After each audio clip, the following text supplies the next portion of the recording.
I often say that I am a recovering perfectionist. I have a history of being scared to show my imperfections for fear that I will be judged or misunderstood. Vulnerability is a skill that I didn't start exercising until I was in my 30s. I have edited courses and lessons and content over and over and over again, getting frozen and unable to move forward because I see the tiny imperfections as reflections of my own worthiness. In fact, full disclosure, as I am recording this intro for this podcast episode, this is the fourth time I have tried to record this because I found little ways in which my inflection or my tone didn't line up with how I wanted to convey myself. So I know that I will always carry a shadow of perfectionism with me. So instead of thinking of perfectionism as something that I need to heal, I have found deeper integration with relating to perfectionism as something that I can be more malleable with, something I can be perhaps a little more playful with. This episode unravels the complex relationship between perfectionism and the metal element energy of five element theory. If you listen, you're going to hear a journey with myself, trauma educator Lindsey Lockett, and messaging guide Natalie Ross. And we are going to delve into the fear of making wrong choices and its influence on our continuous strive for perfectionism. We're going to explore different facets of perfectionism, from the societal pressures that perpetuate this pattern to how it contributes to health anxiety. We dissect the role of social media in perpetuating perfectionism, and we discuss ways to engage with platforms like Instagram with intention and integrity. Today's guests are trauma educator and coach Lindsey Lockett and messaging guide Natalie Ross. They are both dear, dear friends of mine, and I want to share a little bit about their work before we dive into the conversation. So Lindsey, you've heard her before on this podcast a bajillion times. I'm going to link a couple of those episodes down in the show notes, but honestly, she's been on so many times that if I linked all of the episodes that she's been in, I run out of a text space. Same thing with Natalie. She's actually been on this podcast multiple times as well. So if you're curious about learning more and hearing more from them, just go through my podcast episodes and do like a little search for Lindsey Lockett or Natalie Ross. There's tons of content out there with them. Okay, so Lindsey, she specializes in working with the autonomic nervous system. Through private and group coaching and one-of-a-kind workshop experiences, Lindsey guides her clients and her students towards building trusting relationships with their bodies. She's the host of the Holistic Trauma Healing Podcast, and she lives on the North Shore of Lake Superior on her 5-acre homestead with her husband, 2 teenagers, 2 dogs, and 10 chickens. Natalie Ross is a magical nature lover who helps heart-centered service providers convey the value of their offers and put themselves out there with confidence. She takes a trauma-informed approach based on her training in somatic experiencing, and she combines that with years of experience running a 6-figure magical membership and producing a podcast with millions of downloads. Outside of work, you can find her witnessing nature's beauty, socializing with rescue bunnies at the shelter, or practicing keeping a beat on her electric drum set. Our conversation is going to arm you with tools and strategies to approach perfectionism in your own life with compassion. We'll explore the transition from a state of freeze to play, the need for pleasure, and the importance of breaking down tasks into manageable steps. So get ready to navigate through the labyrinth of perfectionism and emerge with a kinder relationship to yourself. Hello, friends, and welcome to the podcast. We've got a couple of repeat guests today. Y'all have, if you've been around in my world, I'm obsessed with these 2 women, Natalie Ross and Lindsey Lockett. Natalie and I teach conscious marketing together. Lindsey and I are I'm just convinced that we're like internet besties, and we get to meet very soon. So I'm really excited about that. At the end of this month, actually, I get to like actually hug Lindsey in person. I'm really stoked about that. I can't wait. So the topic of our conversation today is perfectionism. And oh my gosh, this comes up in so many different ways. But I want to start out just with a little bit of an introduction into 5 element theory, like metal element energy and fall season energy, and as you guys know, I always like it when it's like a bit of a back and forth. So as questions or comments come up, please interject. But the reason why I paired this like nature energy with perfectionism is because as the season starts turning into autumn, we start to we're shifting basically from like a very sort of young, open, expressive sort of space, and we're moving into like yin energy.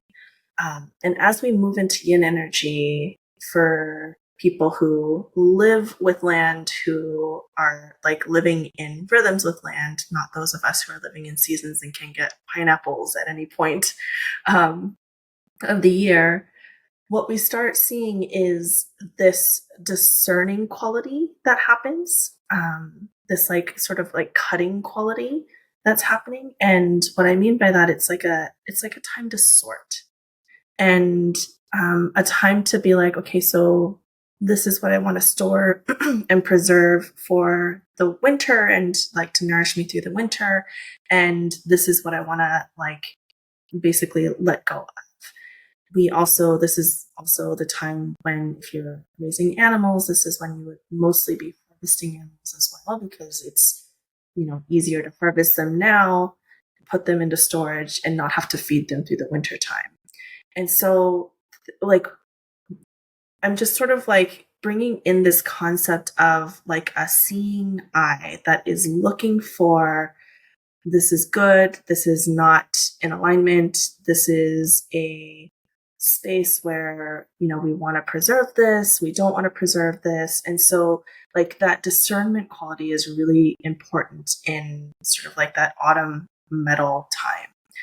And, the first sort of like thing that I think of when I think of metal as an element is the knife, right? And so this, like, again, there's no sort of like black and white here.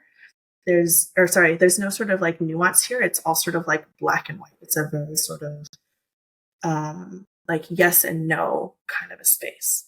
And so the reason why I wanted to talk about perfectionism in this time is this concept of not being able to see nuance is, I think, where I start to get into my own like perfectionistic like mindset of like, it has to be this way or that way. It has to look this way or that way. And particularly like when it comes to showing up in the online space. I mean, this came up with one of my clients this morning. Is she was scared that because she still has emotions, essentially, like she was starting to get dysregulated about certain things. She's like, am I even good enough to be a coach in this space?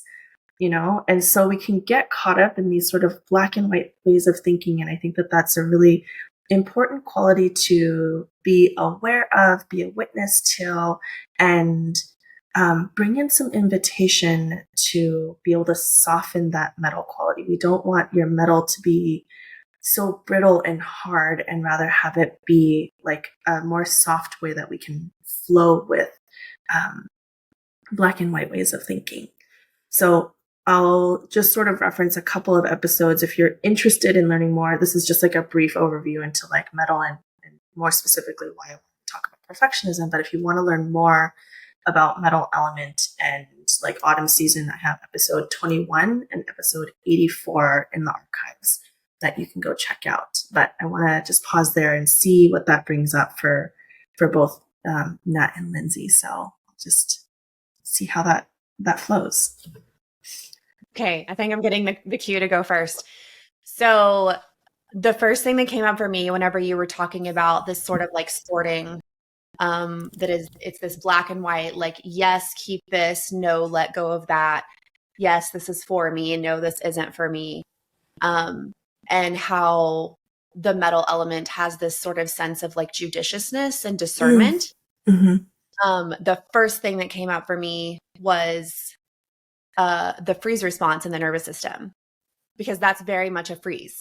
And so I wonder if we were to apply the 5 elements to the nervous system, would freeze be the metal state? Because the primary emotion of the freeze state is judgment, right? It's judgment. So I don't mean judgment like we're judging other people, like, she's fat or he's a jerk or whatever. I don't mean judgment like that. I mean judiciousness and discernment for like what's for me and what's not for me. And when that's integrated, when we have judgment integrated as an emotion, then we're able to kind of take in that information, filter it out, make a judgment, make a decision that feels in alignment for us. But when judgment isn't integrated, what does it lead to? It leads to this collapse or this freeze state where you're like, I don't know what to pick because I'm afraid I'm going to make the wrong choice. So I don't decide at all because it might be wrong. And I think that for me anyway, like that is a huge root of perfectionism is I'm so afraid to do anything because no matter what I do, it's not going to be perfect.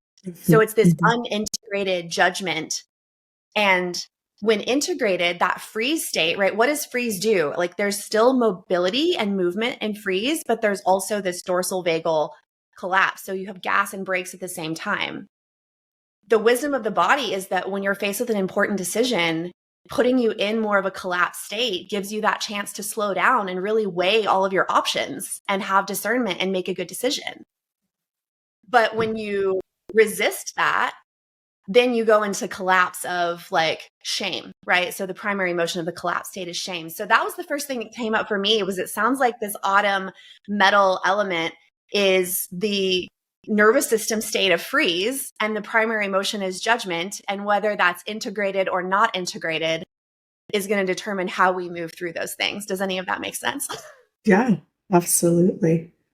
Yes, I would agree with that. And I think you and I have had offline conversations about like which element goes with which of these like sort of core emotions. And I think that judgment is a really, really beautiful layer to bring into this, because if you think about perfectionism and how it shows up, like for me personally, it's less about what decision am I going to make, but it turns into this judgment about myself, like I'm not doing this right, or I'm not good enough, and again, sort of like if we think about metal as an element, there's a lot wrapped up with value.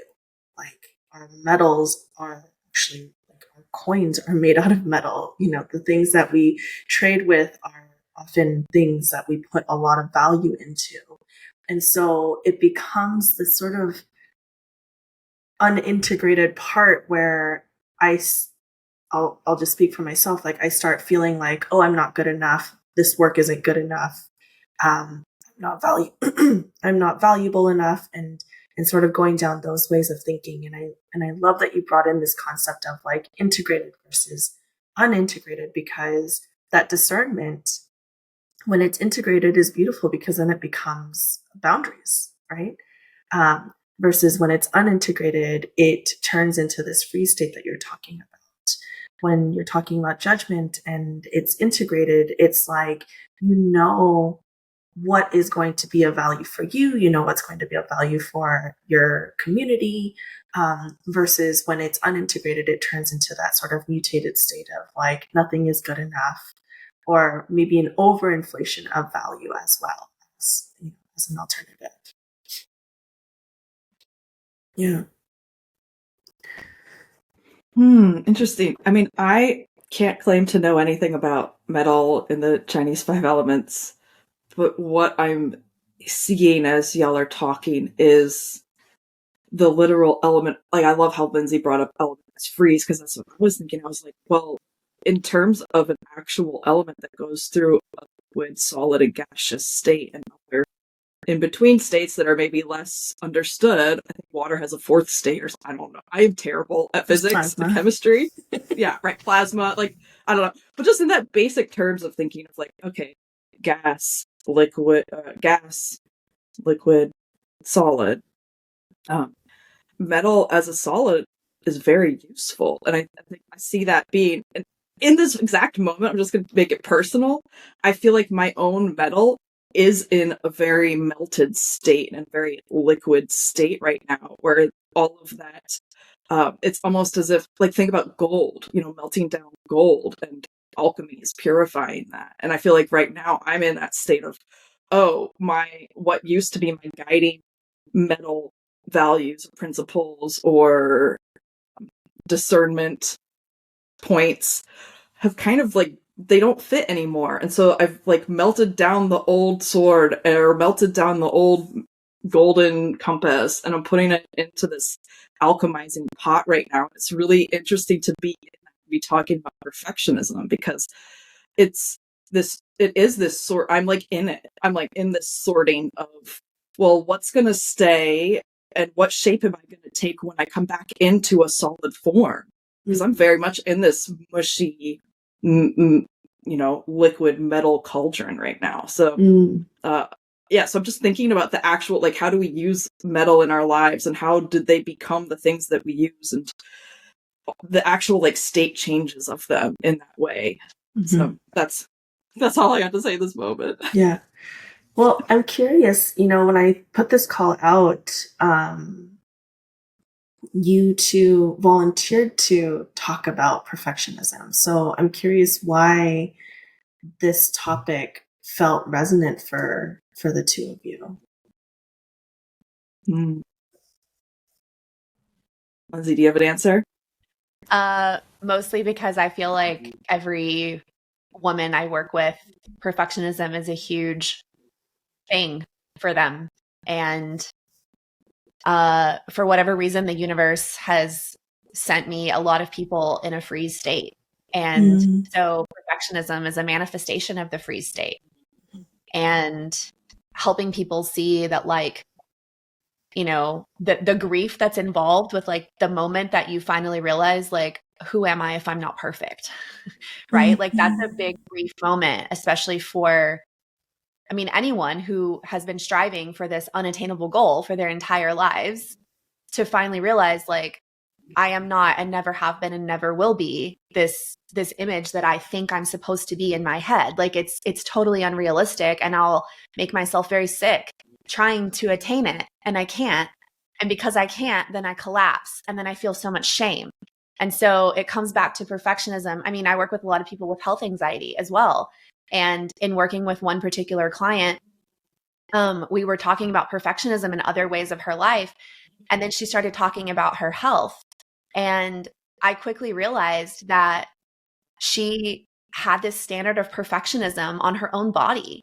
And so anytime her body didn't do what she thought it was supposed to do, it was like, oh my gosh, what am I doing wrong? I must have eaten something wrong. I must have done something wrong. I shouldn't have taken that dance class because it got my heart rate too high. Like, just psychoanalyzing and micromanaging like every little decision that she made, because and ultimately no decision was ever the right decision. Like, she really wanted to play pickleball. Like, she wanted to do a pickleball league.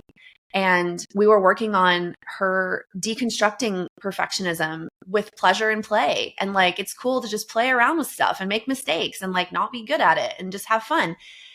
Well, she went to pickleball practice, and she sent me a Voxer message a couple days later and was like, well, I had a really good time at pickleball. It was great, but my heart rate got really high. And that just makes me feel so anxious that my heart rate got so high, and it makes me feel like I'm doing the wrong thing. And if this was really the right thing for me, I wouldn't be having this symptom. So she's like creating all this story about it. And I was just like, are you able to hold space for the fact that you were doing like aerobic exercise that requires increased cardiovascular output, and that's why your heart rate was increasing, and it's not a sign that this thing wasn't for you? And she was just like, no, I've never considered that. Like, so I just work with a lot of people that are in this like gas and brakes state of, no matter what I do, it's going to be wrong. I can't do the right thing. I don't choose anything at all because I'm too afraid I'm going to mess up. And like, it's this very frantic, urgent energy that goes back and forth between like urgency and collapse and urgency and collapse. And it's exhausting. So that's why I like to talk about perfectionism. And I would say I am that person who's lived it and who has melted out of that free state into being able to embody more sympathetic mobilization. And I've gone through so many meta layers of that self hypervigilance of, wow, what is this okay of what's happening in my body? Is this okay of what's happening? To the point where it's like, oh, okay, so much of that has been metabolized and melted away now. And so like that's definitely my lived experience. And through that, like what you said really resonates, because my own story and my own nervous system pattern was one of grasping for impossible targets, you know, and having to unravel and unwind that. And it's not like just all of a sudden now, you know, it's not like an overnight thing, especially from Freeze. That shit's fucking deeply multi-leveled, interconnected, tangled, but it is possible. And I think that for me, recognizing that energetic pattern of perfectionism when it's showing up, I'm like, oh, that's that old self-protection instinct because of this old pattern, and knowing that I can reality check, self-evaluate. Oh, okay, what's going on actually? And then it doesn't have to turn. I'm like, oh, I'm aiming for this impossible target, or trying to solve something impossible, or taking responsibility for something that isn't mine and it's impossible to solve, and all these old patterns. That shit sucks. Like, nobody should have to be in that. If they want to, fine, but they shouldn't have to be in it. Yeah. I think the element that's like screaming to be named in this moment, just with both of your shares, Natalie, as you're talking about like the cauldron that you're in right now, this like state of melting down your values and re-examining them and being like, okay, so how does this new version of me, or this like, how do I want to be integrated in a different way? And then Lindsey, you talking about your client, you know, the five elements are each controlled by another element, and the controller of the metal element is fire. And so again, that state of being able to like melt it down and be in this place of gooey deconstruction for the sake of, you know, giving it new life, and the emotions that are associated with fire is like exactly what you were saying, Lindsey, of play, pleasure, and I would also add in there love. And like being able to, as we get into these states of like hyper analyzing and hyper sort of like focusing, like with your client, part of that question that you were asking her is like, can you love your body for being in like a human form that is having a regular physiological response to what is happening around you, instead of thinking that it needs to be this like unattainable machine that is not ever going to like feel some level of discomfort, you know? So yeah, I think that, you know, with both of you, you know, you say that you're not familiar with the elements and all that, but like you're living so in attunement with nature. And that's really what I love about, you know, the people that I surround myself with, is like, you don't have to call yourself, you know, a Taoist philosopher or anything like that. It's just, we're just looking at nature and being like, hey, nature, like, what you got to tell me, you know? And Pretty much. yeah, and that's something that I really love about the two of you. Well, I really like that Natalie brought up this like melty energy, because like when I think of myself as a recovering perfectionist, whenever I was not in recovery, I was a very rigid person. Mm-hmm. Like my schedule was rigid, my boundaries were rigid, like everything was rigid. You know, my expectations were rigid of other people, but even more so of myself. Like there was so much rigidity, and metal is rigid, right? Mm-hmm. Like it's cool. It is cold and hard. Mm-hmm. And so if I'm thinking in terms of the nervous system, and I'm glad that you brought up the fire element, which is the energy of play and pleasure and love, because something that I tell my shut down and frozen clients all the time is like, you know, think about what the polyvagal ladder looks like. You know, you've got safety, combined state of play, sympathetic fight, sympathetic flight, freeze, shutdown. That fire energy is closer to safety than metal energy is. Absolutely. But I do want to know, my curious question is what is anger as an element? We associate that with wood. Wood. Okay. Yeah. Okay. Because there's this like, it's like wood element and spring season. So there's this energy of like, I've got to push through the layers Oh, yeah. to Okay. like get to the surface. And so there's like healthy expressions of anger, obviously. Yep. And then there's mutated versions as well. Okay. Yeah. All right. See, I think of anger as like fiery. Mm, I'm like a firecracker when I'm pissed off. Yeah. I mean, I think that I want to dig into this polyvagal ladder piece a little bit because I think it's an important sort of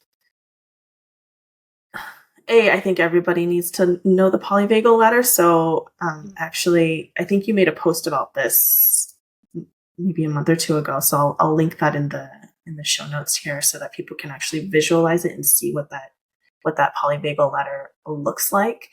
But asking somebody to move from a free state into a play state is a really, really hard transition. Yeah, that's a hard ask. Yeah, really that's hard. a really, really hard ask. I even see it with like Ruby. Like we travel a lot and it always takes her a day or two to like adjust and then start asking for play again. Because it's like she's in a state of like, what the hell is happening? Where's my world? What, And so as you're sort of moving from a rigid state to a more melty state that feels more malleable and like you can work with it, what are some sort of suggestions or thoughts or ways of being that help you in that sort of transition space? Are you asking me or Nat or both of us? Both. Yeah. Okay. I just can't see Yeah, Nat. oh yeah, you can't see me? Oh, okay. I'll go. Oh, weird. Yeah, I can see all of you. Also, this is Natalie. I realized that on the audio podcast, people might not know our voices, so I'll say this is Natalie. But yes. Moving from freeze to play. It's something I think about because I'm also very playful. And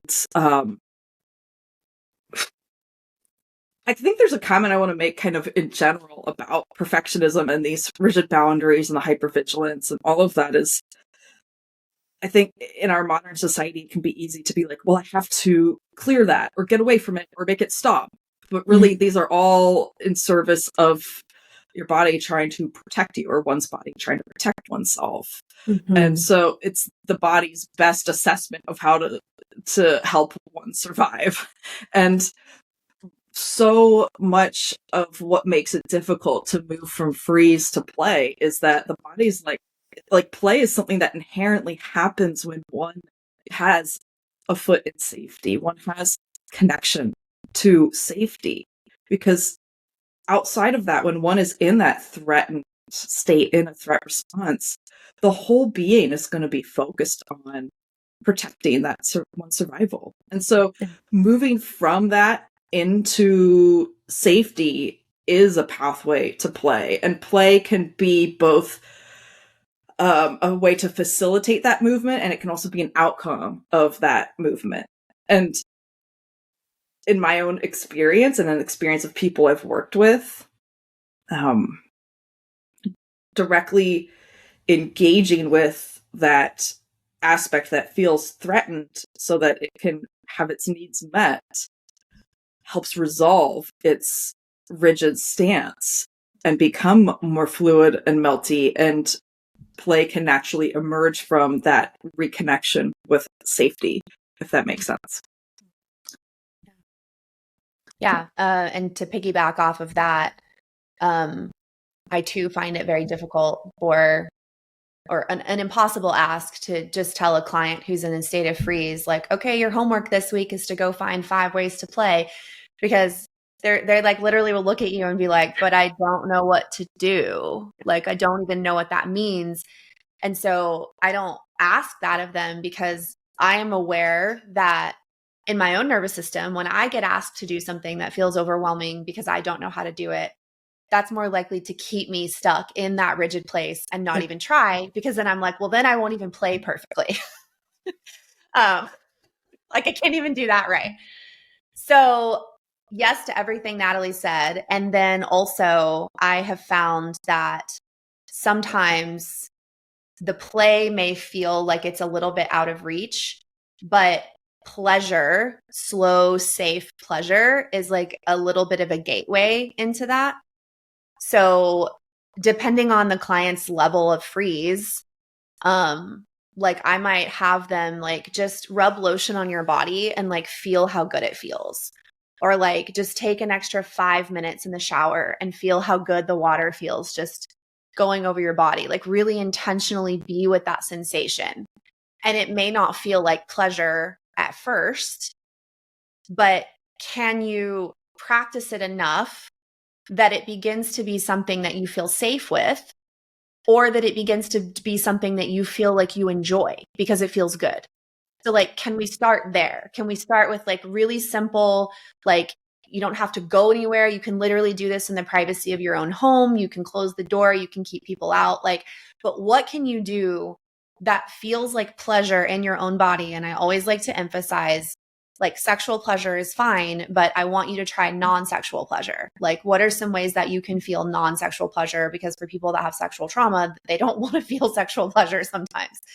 So it's like, you know, going for really slow walks to just intentionally smell flowers, rubbing lotion on your body in a way that feels good, going and getting a massage if that feels safe to you, but just like dipping your toe in the water of what can I do that just feels good?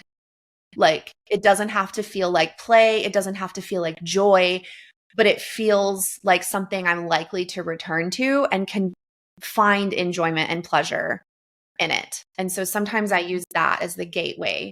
And then eventually we get to like, oh yeah, I wanted to go play pickleball and it was so much fun and like all this. And like they naturally get there on their own, right? But sometimes pleasure is our entrance, if that makes sense. Yeah. Yeah. And, you know, I think the pieces that I want to highlight about that is like oftentimes when we're in a perfectionistic state, nervous system goes into hypervigilance, as we've talked about, but also like a lot of energy ends up in the head. And so then you start thinking and overthinking and ruminating. And in what you're asking is, can you come back in your body? Yes. And from that body state, you can start like kind of looking around and assessing. Actually, as you're saying this, I'm like realizing that this is what like Ruby and I do is like when we're traveling and she's like hyper vigilant, I like will, instead of asking her to play, which wouldn't really work, like I'll just sit and pet her and get her back in her body. And that helps just like reduce that threat response, because then your body's like, oh, I can look around and see that, you know, maybe some of the threats that I was experiencing are my more perceived threats than actual threats, and can start sort of contextualizing it on that level. And so I think that that's a really important piece, is that like bring your body into this, right? Yeah. Yeah. Sure. And like, you know, do an embodiment exercise of like, okay, if I'm feeling like I have to be perfect right now, where do I feel that in my body? And if that had a movement, what would it be? Like really just being the feeling of perfectionism for a minute, right? Like letting it be there because it's there. It's just so many people are not conscious of it being there, or when they're conscious of it being there, they don't know what to do with it. Yeah. And I think that in this very like wounded masculine way, there's a lot of like, I need to do something about this, right? I need to do something about it. I'm a perfectionist. I need to fix it. I need to figure out how to heal from that. And it's like this very like doing energy. Whereas what I'm asking people to do is to actually not really do anything except for feel. Like I'm literally just asking you to feel. And the resistance is so strong. Like it's so strong. Yeah. And yeah, we have to practice that first, and also practice like, now I'm asking you to feel this safe touch or this pleasure, or like So it is bringing the body in at every single level and feeling the unsafe feeling, but also feeling the safe feeling to begin to rewire the brain to be like, oh, that's what safe feels like. That's what good feels like. Like, because those neural pathways are so hardwired to go down the pain circuit and like the perfectionist circuit, the freeze circuit. And so it's like a slow rewiring. And my experience, I'm curious if y'all's is different, but my experience is that freeze and shutdown are the hardest states to work with. But freeze in particular is the hardest state to work with, because a person in the state of freeze, you know, is 1 foot in collapse and 1 foot in activation. And it's like that state is so unbearable that they would rather be collapsed than be in that in-between state, or they would rather be in a full-on sympathetic state than be in that in-between state. Yeah. So for people listening who are dealing with that, like the struggle is real. And all three of us have clearly worked with people that are dealing with that. And it really is, sometimes it's in the beginning, especially, it feels like walking a tightrope, because it can be so easy to blow people out of their window of tolerance when they're in shutdown and freeze. So it's a lot of 2 steps forward, 1 step back. And for perfectionists in recovery, that 1 step back, sometimes they attach a story to it and they're like, oh, I'm not getting better. See, this doesn't work for me. Like, because they have that 1 step back and it's not just a straight linear up, you know, progress. Because they don't get to like show their report card that they got straight A's on their healing journey. You know what I mean? Yeah. Yeah. And I think that like that space of like 1 step in sympathetic and 1 step in mobilization and 1 step in like dorsal vagal shutdown is really the energy of like autumn, because it's like we're 1 foot still in like yang summer energy and 1 foot in like winter energy. And so there's that like delicate tightrope that you were talking about. And I know that for me, when I'm working with people in this space, it's so easy, like you were saying, for them to get pushed out of their window of tolerance and then sort of go back into that dorsal vagal shutdown, which feels safer in a certain way. And I think an important part of that work is actually asking that perfectionistic part of you, like, you know, how are you protecting me? Because I know that for myself and a lot of my own sort of like perfectionistic tendencies is like, it's all rooted in how I found safety in my family of origin. And so like, instead of, I think Natalie, you touched on this earlier, of like, as we're doing this work, it's so important to not like identify these parts as like parts that you want to like exercise out of you and like get rid of, and more of a like compassionate sort of looking towards and asking, hey, like, how have you actually served me in the past? And I want to honor that, and I want to bear witness to it. And also let you know, like, you don't have to do that to find safety in the environment, in the people that you're with right now. And so, I want to just pause there. Yeah. I think adding to this, and this right here, like, is the challenge of perfectionism in one way. I think it's, gosh, right. And like, I would really like to explicitly say that so much for my own experience and what I see in others around perfectionism is reframing the expectations of how the result or the outcome or how far one might get or what the experience will be like, and bringing it back down to like, okay, well, what's a micro step, and bringing it closer to home. Because I think that I see people very simply even have very poor project management, not because they're anything wrong with them, but because it's just not taught. And that it makes it very hard to orient oneself towards, well, what is one actually aiming for, and what are the steps to actually create that?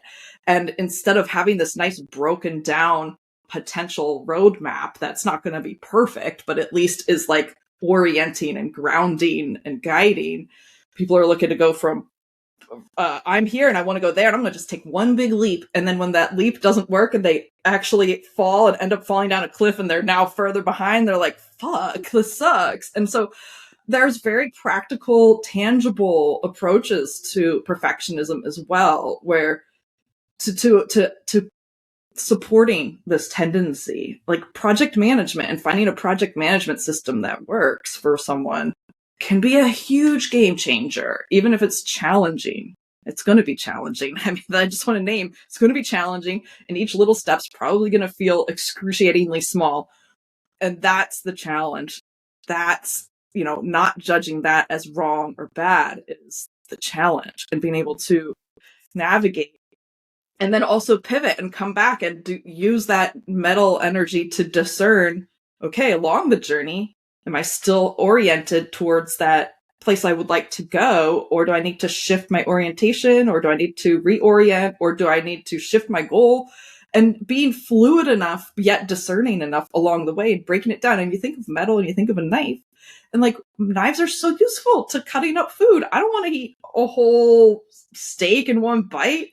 I mean, I could use my teeth, but my teeth, I guess, are kind of like, coming, we have amazing teeth, right? But metal's very helpful for being able to cut things into pieces that we can then deal with. And I think that's really useful in context of perfectionism as well. And also, if someone's struggling with this, I highly recommend they get evaluated for ADHD. I second that. I second that. Yeah, I just want to echo what Nat said, because I was waiting for her to say the word discernment or like judiciousness of like, how can I take this big thing and judiciously discern what my order of steps is going to be so that I can take it a bite at a time and not the whole thing in one bite.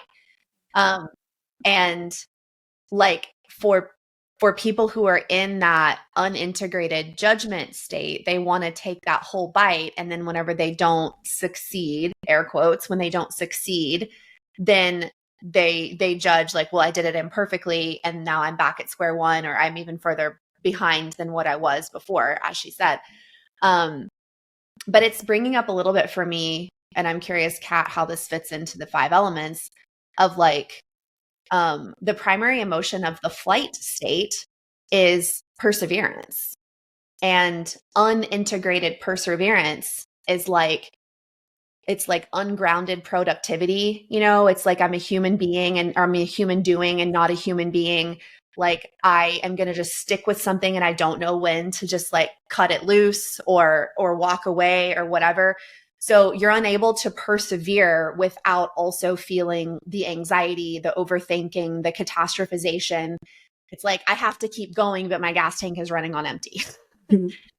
Whereas when perseverance is integrated, when that flight energy is integrated, then you can stick with something and see it through all the way to the end. Well, you can't do that unless you first integrated your judgment, right? Of being able to break something down into manageable bite-sized steps. Yeah. So, and again, that perseverance or flight energy is still closer to safety than freeze and judgment. Yeah. It's a mobilizing energy, right? It's just when it's not integrated, there's anxiety and overthinking and OCD. Like that's an unintegrated perseverance is like OCD. Like you have the ability to stick with something, but not without a lot of distress, right? Yeah.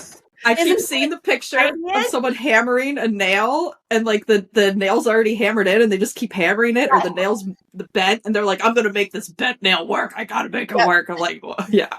Yep. Yeah. It's unintegrated perseverance, right? And when perseverance is integrated, like, when to keep pushing through and when to stop, or when to rest and take a break. So where does that fall into the elements, Kat? Well, as you were talking about it, again, that feels like wood energy, right? Okay. Because like wood energy is all about growth. It's all about action. It's all about doing. And so what you're talking about with perseverance is the act of doing without grounding, right? And it's so interesting because, like, again, elemental theory is just like a universal sort of way of just talking about energy. And the controlling element for wood is metal.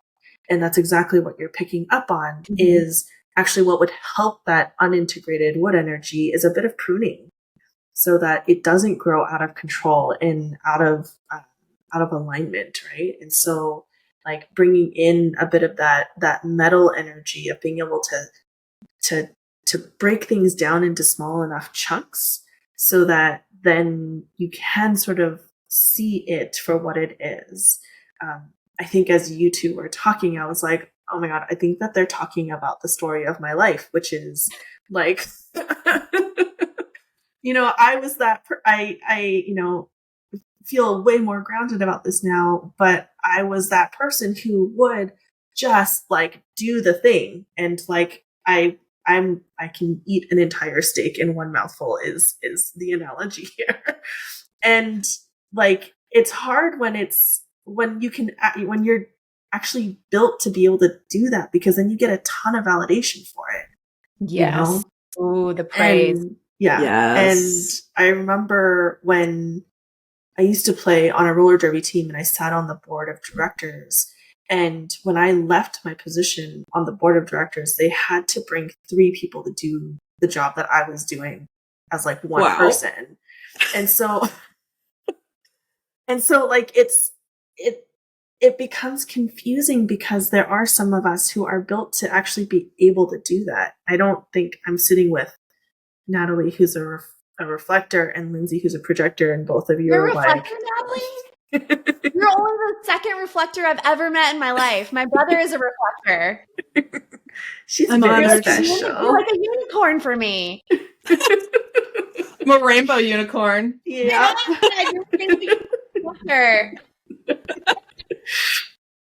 Yeah, so like I'm coming in here with my Manny Jen energy, and I'm just like, well, what do you mean you can't eat the entire steak in one bite? Like some of us are designed to be able to do that. And that's not the healthiest thing for me, obviously.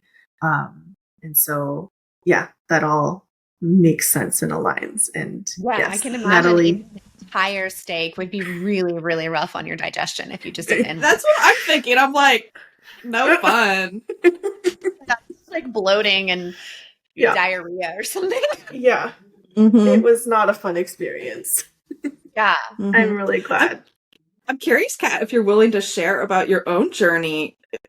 Have you shifted the way that you eat steak metaphorically here from one big bite to cutting it into pieces, or do you still eat? Like, what's changed since you were the roller derby person playing 3 jobs in one? I think that discernment piece that you guys have already like done such a good job of fleshing out, but also one of the like underlying patterns that I see with a lot of folks that I work with who struggle with perfectionism is the like, I can do this all by myself. The hyper independence. Yes. Yep. So that was me in my 20s. And my growth edge now is asking for help. So that's been a huge part of the journey to not eat the entire steak, is like, I can share the steak with people now.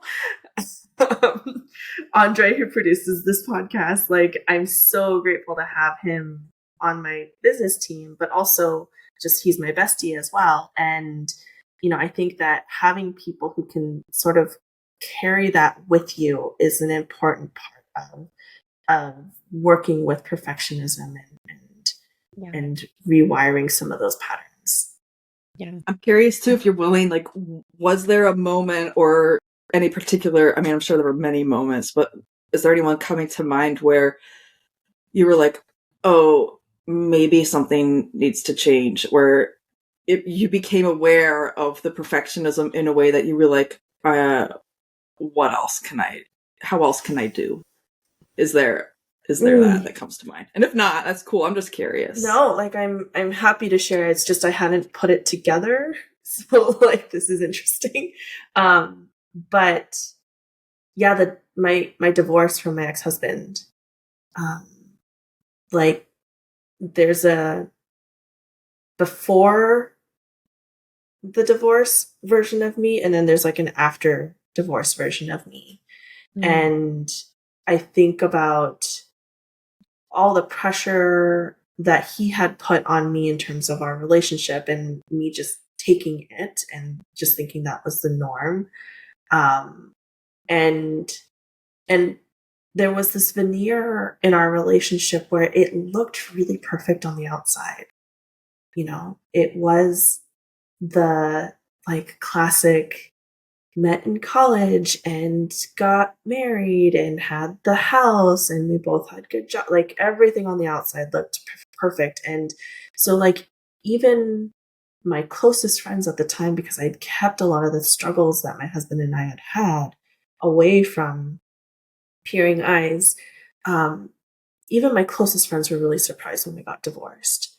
And so I think that that was kind of the turning edge where I had to ask for support. I had no choice because I didn't have resources, you know. Like I had to leave the house. I ended up living with one of my close friends for about a month before I was able to like get myself back on my feet. I slept out of my car a lot. And so like it was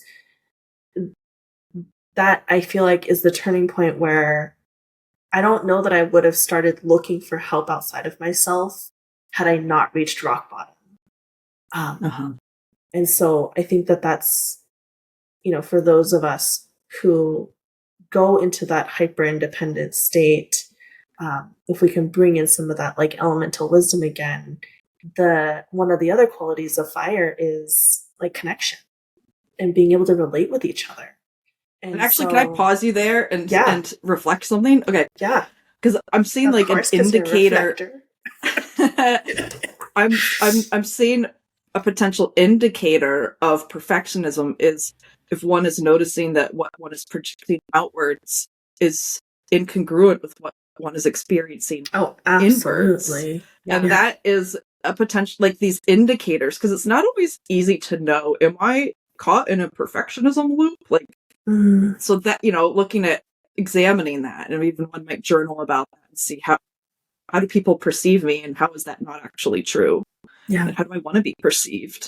Yeah, absolutely. Which gets kind of tricky. Yeah, which gets really kind of tricky when it comes to like folks who are in my community, which is like spiritual entrepreneurs. Like how much of yourself do you show to the outside world? And you know, I struggle with it because I talk with it to you. Yeah. I think we all struggle with it, you know?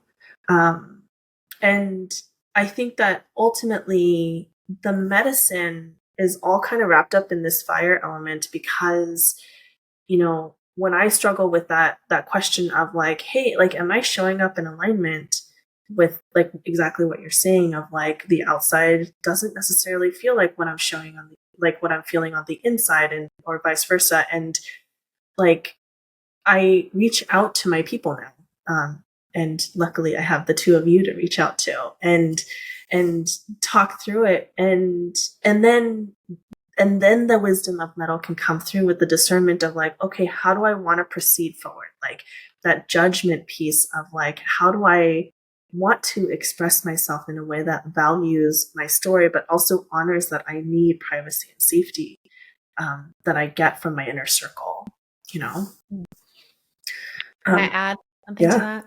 Yeah. So when you guys were talking, like I was about like the image I'm presenting to the outside world versus how I feel on the inside being incongruent, like I still feel that perfectionism is like the marriage or the love child of like unintegrated perseverance and unintegrated shame. Mm-hmm. Because like on the outside, it takes so much energy and work to keep this facade going, right? Like it takes a lot of perseverance to keep that facade of perfectionism up. But that's because what's on the inside is this unintegrated shame. Mm-hmm. And so like what Natalie's saying, I think, and what you're saying too, Kat, is like perfectly, you know, like it matches up with the nervous system state. It matches up with the emotional state. It matches up with the elemental state. Like that unintegrated perseverance and unintegrated shame come together and they have a baby named perfectionism.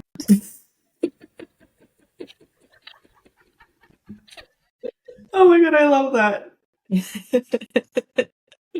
Right? And I think even in this, like to get a little meta, was like, if one is sitting there thinking about, oh my God, like Kat touched on this and like, oh, my inside and my outside are not congruent, and that's where there is no perfection of that inside outside expression. It is this ever changing spectrum of sharing and connection. So I really like how you presented that, and dang, Lindsey, I love that. Well, baby, perfectionism. Yeah. Daddy perseverance and mama shame. Happy family. Yeah. On the outside. Right, on the outside, they're happy family. Yeah. Y'all look good. And then it also makes me think, like, okay, so is there such a thing as like integrated perfectionism? And for me, the first word that comes up when I ask myself that is like, I think integrated perfectionism looks like having a spirit of excellence. Yes, that's what I was going to say. It was going to be like excellence. Okay. Mm-hmm. Awesome. Yeah. Yeah. That's all. Absolutely. Yeah. Right, because if one is very if you can excel, if you have a gift and you're really fucking good at it, or even not that good at it, but you can offer something, like what everyone has their own excellent edge, right? Yeah. This is interesting. Can we explore this idea of excellence? Yeah. Let's. Cool. Yeah, like when I bet our listeners are also like, okay, what's the line? Like, when does perfectionism cross over into excellence, and when does excellence cross over into perfectionism? Like, what does that feel like for you guys? It's it's not static. It's an ever, like, that's part of the journey going, for me at least. I don't know if I'll ever be free from perfectionism. I think that I'll find myself in those whirlpools again and again. And it's for me knowing how to recognize when I'm there so that I don't just get sucked in the undertow. Or I'm thinking of this crazy lake where there's this like drainage hole and everything just goes down. I don't know, I saw it on TikTok and it's like terrifying looking at it. Like, I don't remember what it's called, but it was so crazy looking. But like seeing these whirlpools that are, you get sucked in and you don't come out. Like, okay, if I can start to recognize when I'm rotating around that, and instead of trying to frantically swim away or trying to go into it, just recognizing I'm there and then like state changing, I don't know, it's like, okay, what's next? Just holding space for that. It helps me move through the waves of it. It really is such a wave. And the waves aren't even always equal sizes or intensity. It's recognizing that there is no clear line that one can, like, you can't be perfect about never being a perfectionist. Right. Like that can easily happen especially if one's very philosophical and goes in these, can validate anything and starts to find the perfect validation for the perfectionism in the line and walk the line. And like, that's all indicators of trauma and not trying to upset the angry bear that's gonna, somehow make you wrong, and then you have to solve this impossible task of not making this other person wrong or bad. I mean, that's only one scenario, but it's like to put it into a little bit more of a story term here. So, yeah. I think for me, excellence, like when I feel like I'm in like a spirit of excellence, it feels like flow, and it feels like kind of not easy, like maybe not simple, but easeful. And then perfectionism has this like sticky, self-deprecating, my inner dialogue with myself is not very kind. Like, my inner critic is like really, really beating me up. The voice in my head is really beating me up. So does that describe how the difference of the feeling is for you guys? I think for me, as you were talking about excellence, the words that came to mind were like value and virtue, and like wanting to be a virtuous person. And then with that can come this like sticky edge of like, well, I'm doing things better than that other person. And so then you create this like hierarchy, right? Which is not actually truly virtuous. And so there's also not real. Yeah. Absolutely. And to me, all this stuff always comes back to the body. And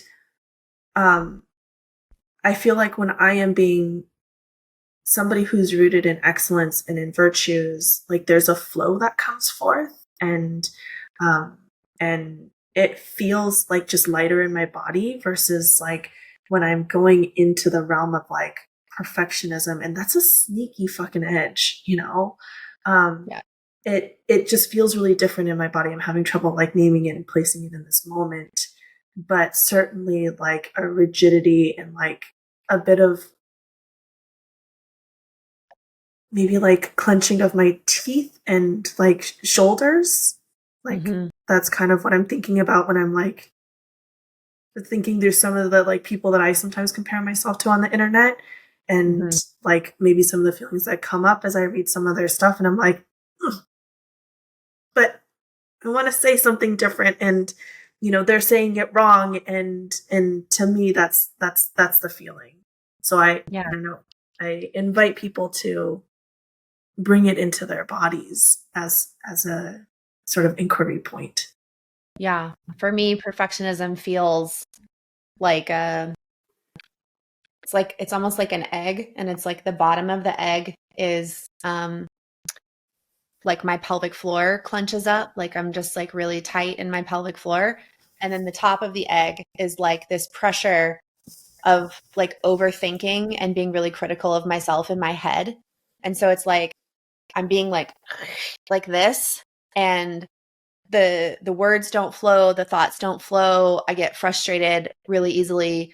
I'm more likely to just like if I'm working on something, I'm more likely to just be like, oh fuck it, I'll come back to it next week or tomorrow or whatever. And like I don't want to persevere with it because I'm so frustrated by it. And then sometimes I even go into like a victim of like, God, why does this always happen to me?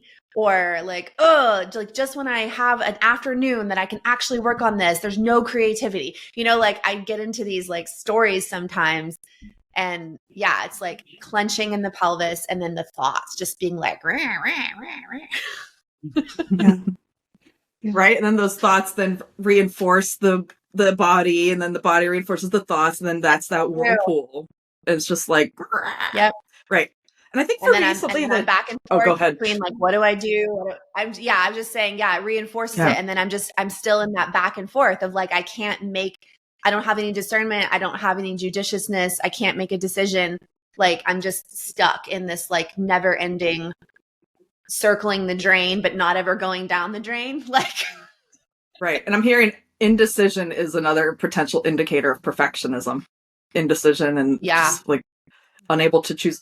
And I think a lot of, for me, what's the difference between being in a state of perfectionism versus excellence is feeling like something's at stake. If something's at stake and I have to like avoid losing that or activating something, that's perfectionism. Versus excellence, I'm open to the consequences. I got it. I'm like, I'm doing this I'm showing up and doing this to the very best of my present ability, and I'm in the experience, and it's not concerning to me what the consequence is going to be because I got it. Like I'm just here, and it's existing and emerging through me. Yeah. So that's that, and I think that ties into indecision, because I know for me, a lot of times indecision is trying to find the choice where something very threatening won't, where the stakes won't be so threatening, but every stake in every decision option is too threatening. And then that's often an indicator of unprocessed trauma. Oh, there's no answer, no way out. That goes right back to that freeze, shutdown indicators. That's a sign of, there might actually be a possibility or something, that a choice one can make that they can handle the consequences, or it's not such high stakes, but they can't see that at the time. And that's really fucking hard.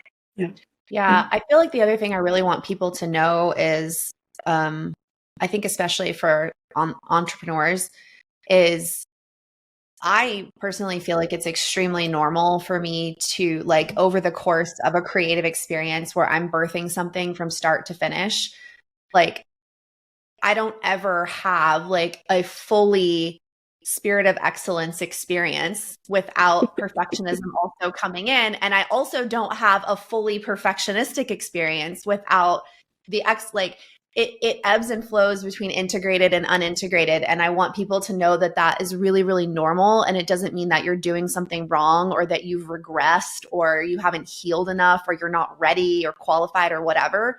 I just felt like I had to throw that out there. Yeah, absolutely. Natalie, I want to circle back to something that you were saying, because I think that loss is an important thing to name here in terms of its relationship to perfectionism.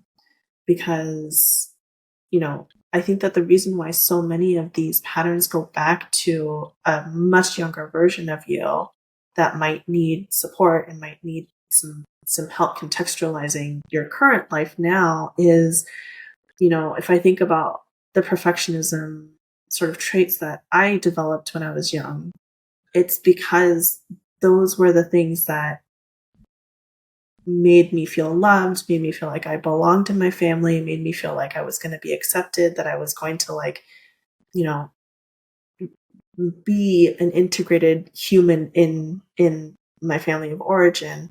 And had I not been perfect at 7 or 8, that would have been a much harder loss than if I think about losing my family now as like somebody in my mid-30s, right? Like my basis for survival is not attached to my parents seeing me as perfect and therefore accepting me and me finding belonging. And so I think it's important to sort of like recognize that sometimes those younger parts need like help sort of reworking that story. And you're totally right. You might at some point have to accept that you may lose something, whether it's a relationship or, something, and or an identity. Yeah, absolutely. Parts of you, like there's going to be grief that comes up in this. And for me, like I only shared like the good parts of myself with my parents for the first like 30 years of my life. And, found that that was how I found safety in that relationship. And, as I've sort of untangled these perfectionistic parts, I'm showing up much more authentically with my parents, sharing parts that I never thought that I would be able to share with them. And a lot of that has to do with the work that they've also done on their parts to accept the like less perfect versions of themselves as well, and being able to see the less perfect versions of me as being a part of me. And so like I think that part of this conversation is, yes, loss, and also as you develop the capacity to be with the less perfect parts of you, you also develop the capacity to be with the less perfect parts of other people. And now that I'm hearing this out loud, I want to sort of like change that from less perfect to just human, like you can be with the more human parts of yourself and others as you work to integrate this. Yeah. I can't help but hear in what you're saying the perfectionist these impossible expectations placed upon people in the supremacist society that only sees humans and the earth as things to extract and profit from. And the, especially people facing marginalization, it's very, very connected to survival, to potentially to have to move towards this perfect, impossible image, even though it's unattainable, and it only brings, it brings one's best attempt at survival or best potential for survival within a fucking broken system. And that is real. Like the pressures that are put on us and the kind of external constraints that are beyond our control can easily feed that perfectionist tendency for that purpose of survival as well. And yeah, I think just as you were sharing that, I just had to just name that.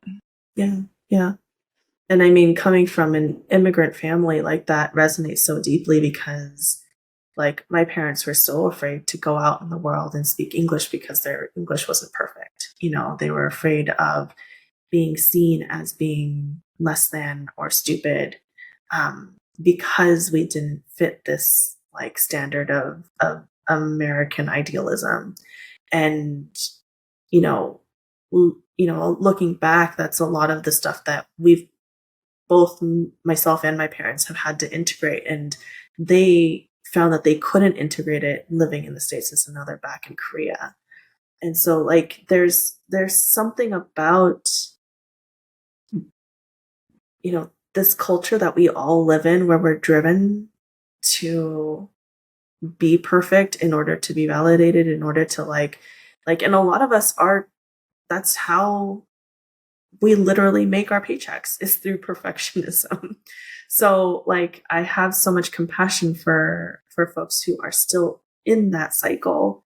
And as we've been talking, like the invitation to bring in these like digestible, little doses of play and pleasure and just mini movements, like it all adds up. Like I think it's hard to think about it all adding up, but it all adds up.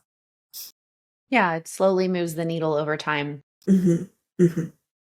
Yeah. Yeah. I think also to speak to what both of you were saying regarding like immigrants, for example, marginalized communities, for example, in an even larger context for me, I'm not sure that we can have a conversation without perfectionism without talking about like each of our like internalized capitalism and how like, and along with internalized capitalism is also this internalized comparison. I recently shared on a group call of mine, like something that I noticed myself doing. And I've done it my whole life, but I didn't really even notice it until just this year. Thank you, awareness. But like, once I like noticed it and got curious about it, I was kind of like, ugh, icky that I do that. And what it is it's a comparison thing where if I walk into a social event, a group, like a dinner, like whatever it is, I instantly, like my comparison turns on and I instantly start trying to size up like, okay, among all of these women, like where do I fit? Where do I line up? And like it feels so gross to me, like that I've been doing that subconsciously for 40 years. And that is no one's natural state, right? Like that is nobody's natural state to like walk into a room and instantly start sizing everybody up to see where you compare. Who am I better than? Who am I less than? Who am I fatter than? Who am I skinnier than? Who am I prettier than? Who am I uglier than? Like, and I know this is the case for men too, but I don't have a man's experience. I only have a woman's experience. And so like it's the internalized capitalism that tells me like you have to compare yourself to other people, and you have, in order for you to be good enough, you have to compare as better than everyone else. Right. And it's just this very like sticky, like I feel gross like talking about it. It's this like domination energy rather than resonance and connection. Very, yeah. And I think there's so much perfectionism that is rooted in that, is like, I have to be better than everybody else. And the only way I can be better than everybody else is to literally be perfect. Right. Which is impossible. Yeah. So then I have to put the facade on like I am perfect. So all of my social media followers think I'm perfect. But really, I have so much shame about what I'm hiding, which goes back to what we were talking about earlier with the misalignment. But yeah, I just needed to like speak to my own like internalized capitalism and I mean, for women, I guess too, it's internalized patriarchy and just this sense of comparison and like always feeling like I have to measure up better than everybody else or I'm not worth anything. Can I use this as a way to segue into, because I think it's just a beautiful way that you just sort of dove into that, talking about perfectionism and social media. And yeah, fuck yes. Yeah. I think that this is one of the common things that I hear from my clients is like, I don't know how much to share. There's like a lot of shame that might come up. I don't know how much I want to be seen. There's a sense of comparison, like you were saying, imagine walking into a party, and comparing yourself to everybody in that party. But then also, like, social media is a big fucking, like, Party. It's a big party, right? And there's like an infinite number of people to compare yourself to. And so I see the two of you as being really rooted in how you show up online. Thank you. When I am on your pages, I know that things are being shared with intention. Sometimes, like actually Lindsey and I, like, sometimes I've read some of your stuff and like felt this like, a slight dysregulation, and then I have to like talk to you about it, but it's never done out of like a place where like you're trying to be better than or trying to like create a hierarchy, although I can see how sometimes people read into it in that way. But I'm curious how the two of you have the discernment when you're choosing what to post online and what not to post online, to your communities, to your audiences. You go first, Nat. See what my eyes get big. I feel like that's part of the mushy melted metal stage I'm in, because I'm like shedding a layer of how I've been showing up in the world that is no longer congruent with my capacity or the colors, resonance, and spectrum and intensity of whatever I am as I'm becoming. And that's something I'm kind of evaluating now in terms of the way I'm even in relationship with people that I serve, and how am I serving them, and what role am I playing, and what agreements am I asking of them when they step into relationship with me. And I don't rely on social media as a marketing avenue. And so for me, the discernment is, do I feel like it or not?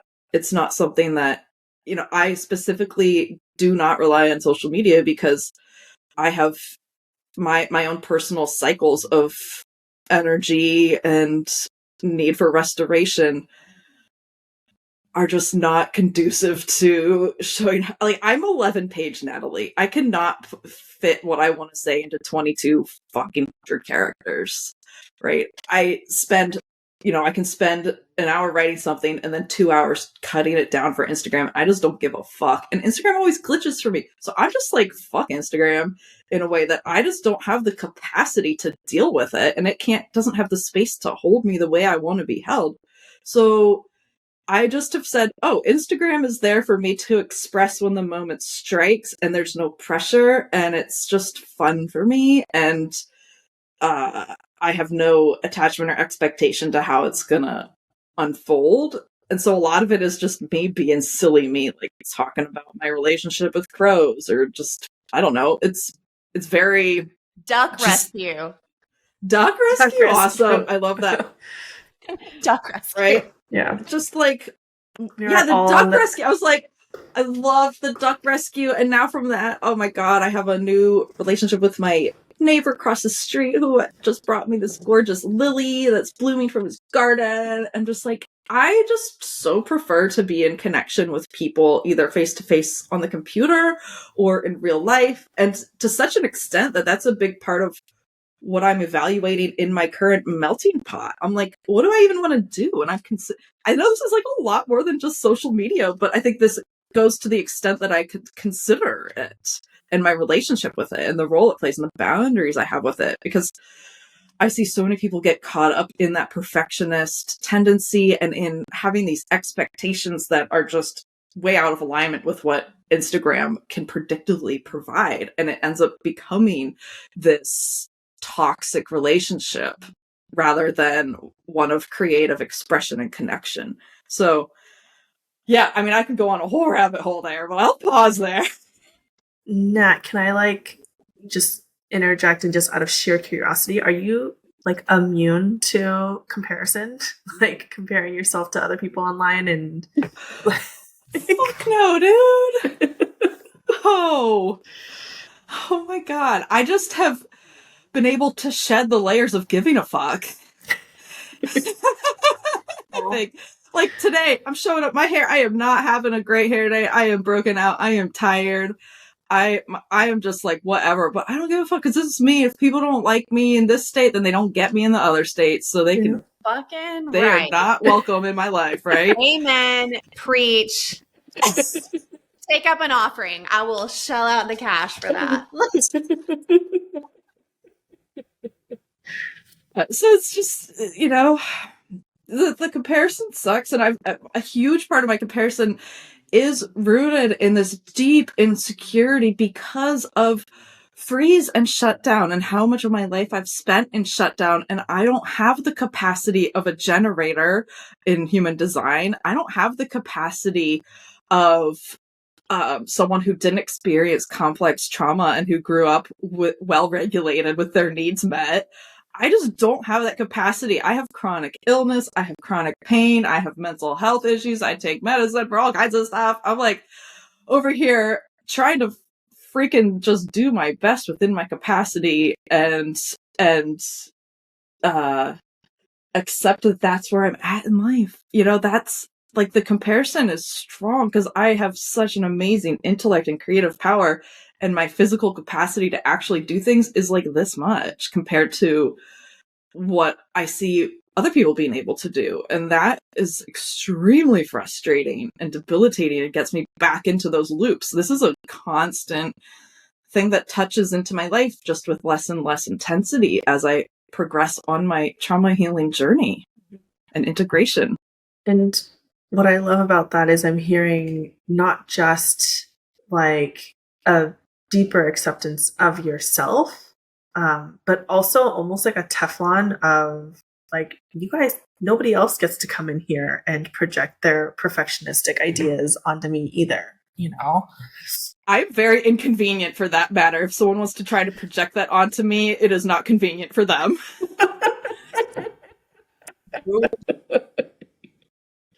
Same. Yeah. So, Lindsey, I want to hear from you too. Like, relationship with social media. How do you work with any of the themes that we've talked about so far? Yeah. Well, I unfortunately do use Instagram to market my business. I get 90% of my money from people who find me on Instagram. I am always seeking ways. I'm always telling the universe, like, please, if there's something else, can you please show me what it is? Because I don't like this. I'm in favor with the algorithm right now, so it's good. But when I fall out of favor with the algorithm and like the fact that this algorithm has this power over my income capability is just fucking shit to me. Whole nother conversation. But how do I navigate social media? And okay, so I'm really, really intentional about my feed, specifically who I follow. So I have over 42,000 followers at this point as of this podcast, and I only follow like 45 people. So it's like a microscopic amount of people that I follow compared to the people that are following me. And that's very, very intentional on my part. And a lot of it is honestly because I did find myself in comparison. And it was like, well, if I don't follow these people anymore, then there's nothing to compare myself to. And I'll spend less time on this fucking app because I'm not following as many people. So I can literally make it through my entire feed in like 2 minutes, like, because there's nothing there. Like I see you guys' post over and over and over because there's nothing there. There's nothing else to look at. So it saved the amount of time that I spend on social media. And honestly, the less time I spend on social media, the less in a state of comparison and perfectionism I am whenever I'm on social media. So time intentionality, I feel, is very important. Who you follow, like curating a feed that actually brings you joy and happiness and is actually helpful and not something that every time you open it up, you're just looking at somebody else's life that you perceive as perfect and business that you perceive as successful. And you don't know what it looks like when that camera's off. You don't know what their books look like. You don't know what their sales look like. But if you follow people that are putting out this image, then of course that makes you think, oh, well, what am I doing wrong? Again, it's that comparison, right? So then fucking don't follow the people, and then you won't compare. Like, it's really not hard. You know what I mean? It's not hard.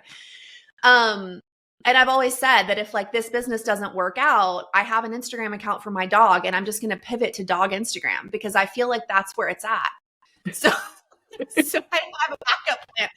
But my second piece of this is an integrity piece.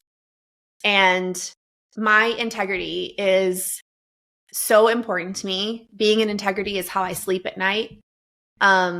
It's how I like feel good about what I'm doing, and I feel peaceful about what I'm doing. And when I'm out of integrity, my body lets me know in freaking nanoseconds with like anxiety or shame or something like that. And so it is outside of my integrity to post content when I'm really dysregulated. So I have to like bridle myself and wait. I'm an emotional projector. So part of my design is learning how to ride emotional waves. And I always have the emotional up and the emotional down before I settle somewhere in the middle space. That can take minutes. It can take hours. It can take days. It can take weeks. So I just have a boundary with myself. If I'm in dysregulation about something, I don't post about it until I come back into a space of regulation. Usually by the time I've come back into a space of regulation, that experience has also been integrated. So I can speak about it from a more grounded place. It's also not within my integrity to present an image of perfectionism. And so I am very, very intentional about talking about my struggles, talking about when I have flare-ups of anxiety or insomnia, or when I'm going through a difficult time. I'm very open about stuff like that. And it seems to be one of people's favorite things about me is that you can come to my page and you're going to get authentic. You're going to get real stuff. It's not going to be, I just hired a professional photographer, so those images will be edited. But for the last 2 years, I've just been taking selfies of myself with my phone and not editing them. So, but like, it's just, I just refuse to play that game. And people, I know whenever you're in that state of unintegrated judgment, in that freeze, making any decision feels impossible because there's this belief that no matter what I choose, I'm going to fuck something up. But you still have to make a choice. Like, even if you don't want to, even if you're afraid it's the wrong choice, because staying stuck doesn't, like, if you change nothing, nothing changes. So you go nowhere if you don't make a choice. And so, like, I have just made the choice to be transparent. And people say, they're like, oh, it must be so hard for you to be this vulnerable. And I hope to get to this level of vulnerability one day. And I'm like, no, it is more hard for me to be inauthentic than it is for me to just be my fucking self in all of my imperfect glory. Like, it's less effort. And so I wish everyone could figure that out about their social media, is if you follow less people and you just have integrity in how you show up, then the content figures out itself. Like, and I think integrity is like something that gets talked about a lot in like social activism spaces, but like we need to be talking about it more in business spaces, because like I have a responsibility, not just to my followers, not just to my clients, not just to my students, but I have a responsibility to myself to be in integrity. And I have to have boundaries with myself to stay in integrity, because when I am in integrity, I feel safe. When I'm out of integrity, it's like we were talking about earlier, what I'm presenting to the world and what I'm feeling on the inside don't match.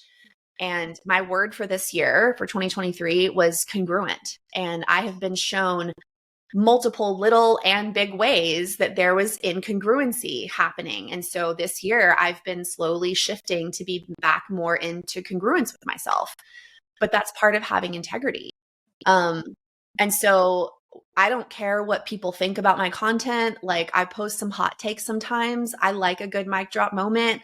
I don't think that that's bad. I want to be able to use my voice because I wouldn't let myself use my voice for a really long time. But all of these things have come out of the years of work of unraveling and untangling that knot of perfectionism. And so when you've untangled that knot of perfectionism enough, like perfectionism for me shows up way more now in my intimate real life relationships than it does on my relationship with the internet, because like I literally don't care what people on the internet think, but it's out of my integrity. It's not honest to say, I don't care what anyone thinks. That's not honest. That's not true. I do care what some people think. I just don't care what the people on the internet think. I care more about what the people in my real life think about me because they actually know me and their opinions matter. So yeah, for me, it's intentionality and integrity. Those are my two ways of how I've navigated the cesspool that is Instagram. Yeah. I have a question, Lindsey, if you're open. I am. When you're being transparent about a flare-up of anxiety, do you share about that? Like, do you go through an emotional wave before you share about that? Like, how does that work with being in a flare-up, but then also the dysregulation? Because they seem to me at odds, but maybe they aren't. Yeah, for me, they were at odds at one point. It was like, I can't be in this difficult emotion and be able to talk about it at the same time. But like, as I've gotten better at feeling my feelings and being in awareness of that, and then also like meeting those feelings in a conscious way versus in a reactive way. So like, I just shared on my stories this morning that I had really crazy anxiety all night last night. And so I laid in bed for hours awake, feeling it. Same. Yeah. Okay. So did the photographer who stayed the night with us last night. She was like, I had terrible anxiety all night long. So what is going on? My husband too. Yeah. Okay. Something's going on then. This actually makes me feel better. I don't know why, because I don't know what it is. But yeah. So like, I've gotten to the point now where sometimes when I notice what I'm feeling, I wouldn't call it dysregulated just because I feel anxious, because I'm not meeting it in a dysregulated way. Like the feeling is there, but the feeling doesn't get to control how I go through the experience. And so it's okay for me to talk about it because I'm in awareness about it and I'm not dysregulated, even if the sensations in my body are uncomfortable, So what I'm hearing is potentially you're noticing it and engaging in relationship with it rather than just being reactive from it. Correct.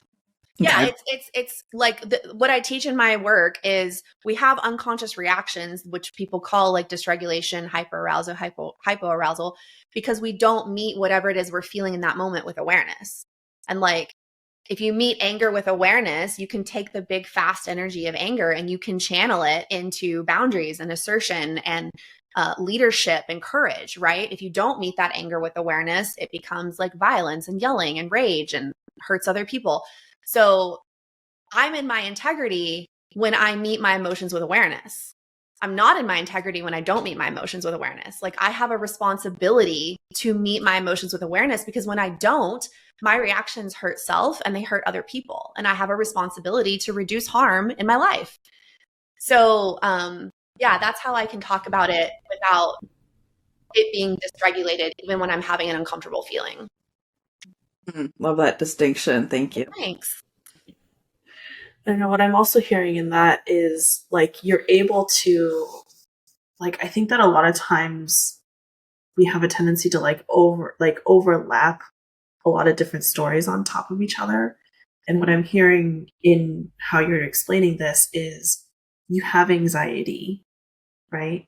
And you're not like overlaying the dysregulation of showing up on social media with that anxiety on top of the anxiety. It's like you can sort of keep them in two separate corners and talk about one without having that affect the other one, if that makes sense. Right? Yeah, absolutely. And being able to do that has been developed with practice, and I haven't done it perfectly. So I don't always meet my emotions with awareness, or I don't always stay in awareness whenever I'm riding an emotional wave. But yeah, I feel like at this point, I am pretty good at being able to like separate, okay, here's what's happening in this current moment. Here's what may be informing that. Here's something that I could let it dribble into, but they're not related. And so I'm not going to let those stories like merge into a bigger story. But it's just a lot of practice, and it's not really anything that I feel like I can like put words to very well. I don't know. Yeah. I also want to like just name too that like what, I'm sure you were just sort of alluding to, I don't know how you can be so vulnerable online, like that statement.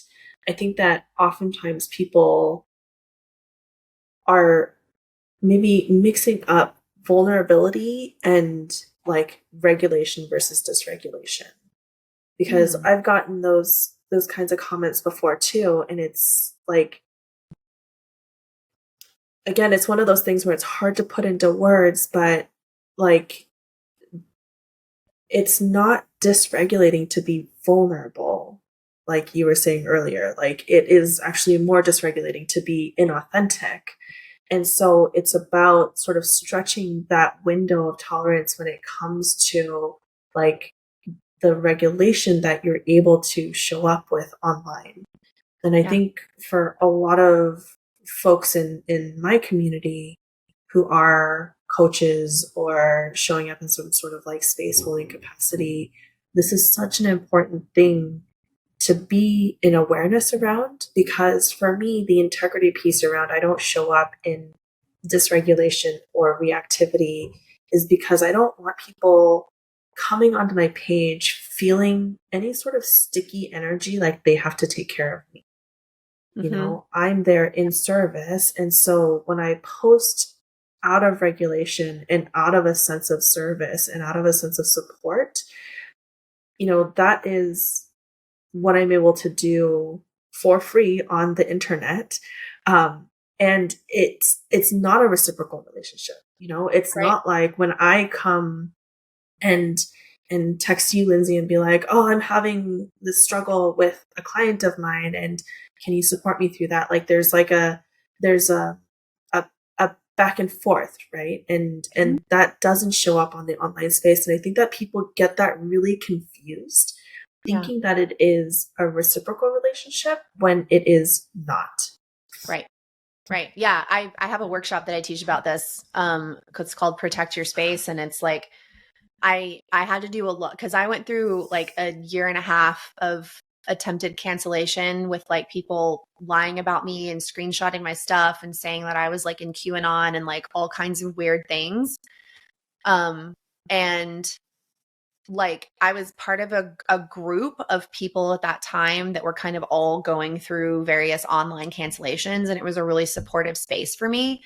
Because I felt like those people got it. Like I could talk to them and they got it. And that felt really good. It was co-regulation that I really, really needed to get through a difficult period. And their sort of like policy in the group, and I perceived them as experts because they'd been going through cancellation longer than me, and they like had written a bunch about it. And I was just new in this and was like, what the fuck is going on? Why are people nuts? And so the group that I was in, their sort of like advice was, when people do this to you, when they screenshot your stuff, when they lie about you, when they, send their followers to make shitty comments and send you DMs talking about what a terrible person you are, like just gray rock, just no contact, just block, delete, like don't even get any energy whatsoever. And so that's what I did for a long time. And I thought, I'm being good. Like I'm doing the right thing. I'm just turning the other cheek, and those bullies are coming into my space, but I'm not doing anything about it because I'm so good and peaceful and right. And just this year, I had a woman come and leave a comment on one of my videos where I was posting some sensual movement. And she was like, this is just sexually awkward. You look like a baby giraffe who's learning how to walk. It's cringy. It's clumsy, but you need some more practice and then you'll be okay. And like, I read that comment and I had all kinds of feelings, and I texted my friend Chelsea and I was like, what the fuck? Because she's a sensual dancer also. And she was like, well, what about this is so activating for you? Like, what if you look like a baby giraffe? Is that bad? And I was like, well, no. But initially it was bad if I looked like a baby giraffe. Like initially it was. And she's like, okay, but like, are you okay with looking like if you are a little clumsy or if you lack a little bit of grace, like, are you okay with the fact that you're a beginner at this and you're learning and it's not perfect and that this person is just like placing these standards of perfectionism on you through criticism of what you're vulnerably posting? And I was like, yeah. And I can be proud of myself for showing up in this way because it is authentic and it is vulnerable. And that doesn't have to mean anything to me.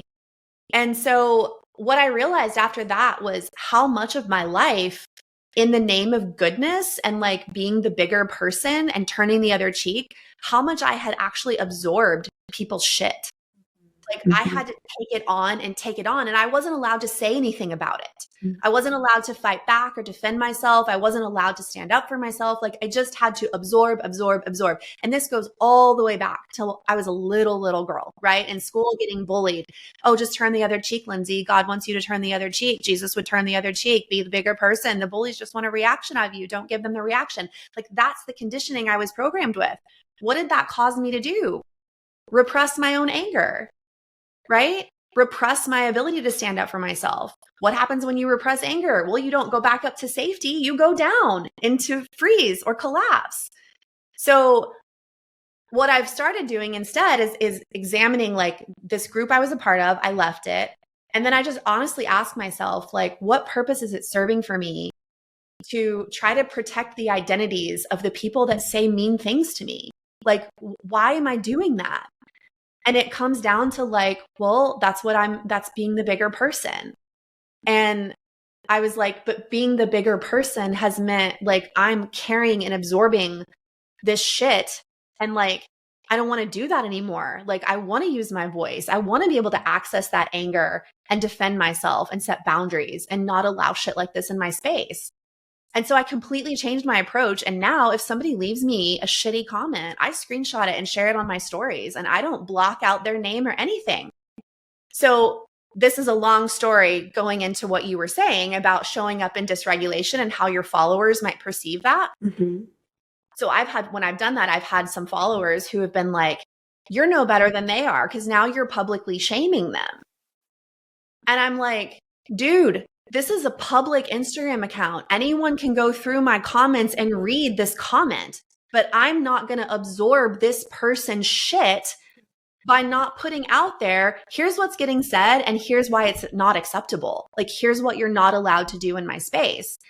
But because people are filtering through their own thing, they see, oh, she's naming someone. That's the same thing as shaming them. And so they think I'm dysregulated when I'm actually not. And so they project that I'm dysregulated onto me when it's like, no, this feels like the most grounded thing for me to do right now is to like use my agency and allow myself to use my anger to call out behavior that's inappropriate and that I will not tolerate. So maybe that's a hot take and people don't agree, but like I need to be able to access anger. I'm done repressing my anger and I'm figuring it out. And maybe that's going to look messy. I'm not going to figure out anger perfectly, right? Like it's not going to be perfect. I'm going to do some things that are probably outside of my integrity. I actually did that recently where I got really angry at a person in real life. And some of my friends were watching. And afterwards, I felt this like hot cloak of shame because of how I had behaved. And then I realized like, I feel this shame because in my anger, I was out of my integrity. Like I didn't meet that anger with awareness and channel it into boundaries and assertion. Instead, I like yelled at someone and threatened to fight them. Just like, what the fuck? I'm not going to fight anybody. This is a tourist who came to my area, in case you don't know the story, Natalie. But anyway, like I'm saying all of that and bringing in anger into the conversation because anger is a really important emotion for people in perfectionism to be able to access. Like, yes, play, yes, pleasure, but also anger. Because your anger, if you can channel it, is what allows you to say no to the perfectionism.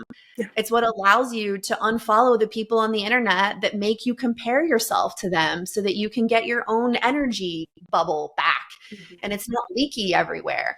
Like, that's been the biggest thing I've worked on this year is honestly like my relationship to anger. And when anger comes up in my body, rather than being like, oh no, I can't be angry, like, ooh, I gotta stuff it down, like it's not ladylike or I'm a bitch or whatever, like I can't be that, is like just practicing meeting it with awareness. And sometimes I succeed at that and sometimes I don't. And when I don't, I try to repair afterwards. But yeah, when I don't allow the anger to be there, I fall right back down into freeze. Like I don't know. If I can just add a little bit to that, because, you know, if we're talking about like digestible small steps and small chunks, you know, sometimes that step of just blocking and deleting is necessary. Totally. Because I remember last year I had, I mean, not to the like same extent that you've experienced, Lindsey, but like I had somebody come after me. She screenshotted some stuff and was sharing it to her people, and she happened to have a really big following. And so then I had this like onslaught of people like on my page trying to cancel me. And I remember reaching out to you at that time, and I was just like, I don't know what to do. Like, I don't want to shut down anyone else's voice. Like, I went into this whole like good girl way of thinking. Yeah. And I remember you just saying like, just block and delete them. Like, yeah. And for me, like that was the necessary first step that I could take to just get myself back into regulation. Totally. Because I don't want to be seen as somebody who's shutting down someone's voice. And then as soon as I started blocking and deleting people, of course, then there's another wave of folks who are coming on being like, see, like you're censoring and, you know, so I think that I needed that necessary step. And then earlier this year, I had a very similar thing come up. Somebody was calling me out on the ways that I'm talking about capitalism and, you know, saying that I'm a hypocrite because I also make money. And yeah, so how can you be anti-capitalistic? Money is not essentially capitalistic. Yeah. Okay. And I screenshotted those and I shared them on my stories because like essentially my Instagram page is my storefront.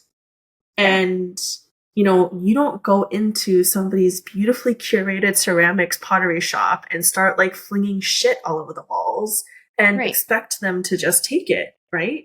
Like if that were to happen, I would take a picture of you and I would put it up on the wall and be like, this person is not allowed in my space anymore. And this is why. And so, you know, I think that there's this weird thing. And to me, it goes back to,